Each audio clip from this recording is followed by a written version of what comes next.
An insider revealed that Marvel Studios supposedly restricted a Tom Holland Spider-Man cameo in Sony's Venom verse.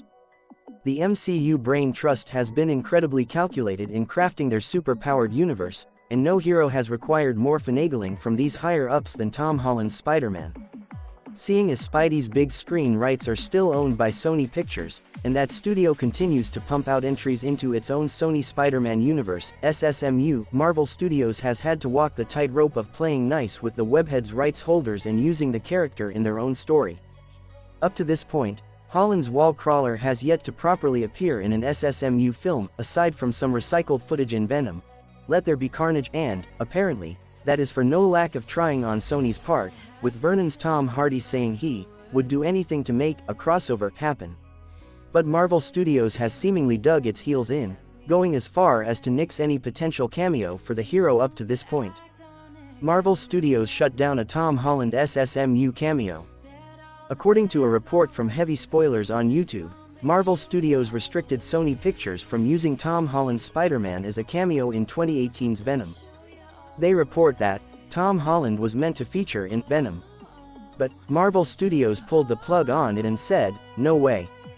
It was noted that one of the stipulations in Marvel Studios' new deal with Sony, signed in 2019, was that the franchises connect to the MCU, something that fans have seen play out in very small ways.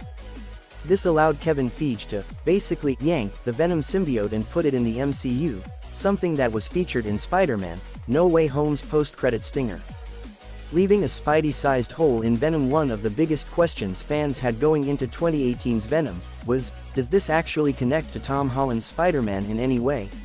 While the answer to that at that point was a resounding no, it still made audiences think about if there was a Spidey in this Venomverse.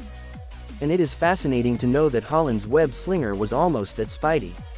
This would have sent people into a frenzy, officially connecting what would become the SSMU to Marvel Studios' MCU.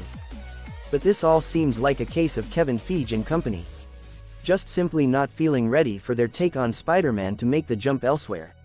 Since then, members of the SSMU have popped up, albeit briefly, in the MCU, and, as evidenced in this year's Morbius, MCU characters have shown up on the Sony side as well. This new deal seems to benefit both sides though.